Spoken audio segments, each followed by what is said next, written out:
Hello. I thought I'd have a little break from reading James and I thought I'd read something else instead.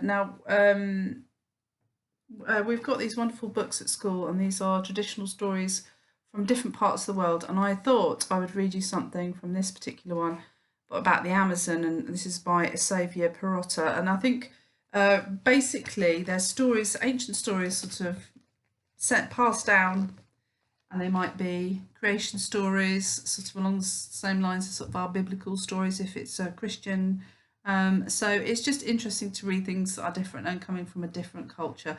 There is an awful lot that they have in common. See if you recognise some common threads here. You might recognise this from your religious studies tales that you might have learnt. So this is called the Tree of Life. Back at the start of time, the forest was a different place. All the first people had to eat was leaves or berries. Guti walked through the forest. He'd been searching for something tasty to eat, but yet again he'd found nothing except leaves and berries. I don't know how long Guti walked, but at last he came to a part of the forest he had never seen before. He could smell something in the air, something sweet and tangy. It made his mouth water. Guti followed his nose. He kept on walking and walking, till at last he stood in front of a great tree, with branches that seemed to reach right into the big blue sky. Dear me, cried Guti. The tree was covered in every kind of fruit you can imagine. Apricots, bananas, coconuts, dates, oranges, you name it, it was hanging there. Guti climbed into the branches and started eating. I shall not tell anyone about this tree, he said to himself. I shall keep all this fruit for myself. A week later, Guti's brother, who was called Macca, said to his friends and his other brothers, have you noticed how fat Guti is getting? Yes, said the others. He must be having something more than leaves and berries to eat. Early the next morning, Macca slipped out of his hammock.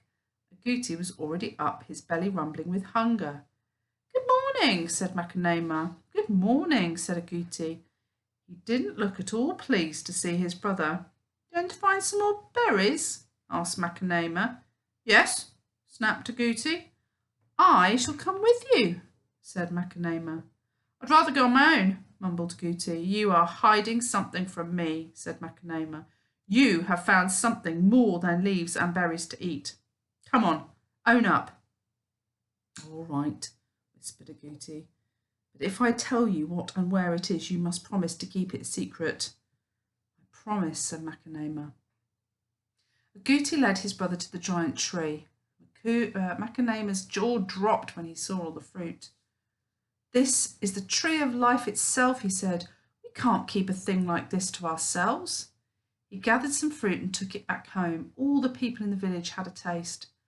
Where did you find all this? They asked. Tell us, so we can get some more. Come, said Macca, I'll show you. The entire village followed him to the tree of life. Go away, said Guti, who was sitting under the tree, eating bananas. This is my tree. The villagers ignored him. They started picking the ripe fruit that had fallen to the ground. The children climbed into the lower branches. Be careful, said Guti. We must leave some fruit for tomorrow. Nonsense, laughed the people. The tree will bear more fruit tomorrow. More and more children swarmed up the tree. They tore the fruit off the branches and threw it to the ground. Someone poked a wasp's nest. The wasp buzzed angrily.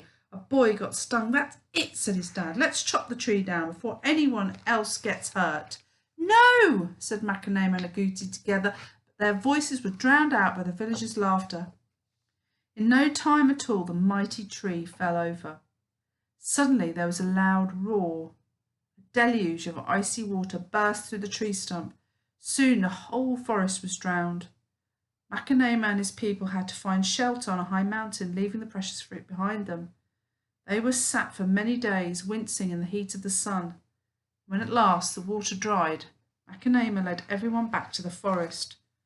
The tree of life was nowhere to be seen, but all over the forest were thousands of new trees, each one bearing one kind of fruit. They had grown out of the seeds into the fruit, inside the fruit scattered by the water.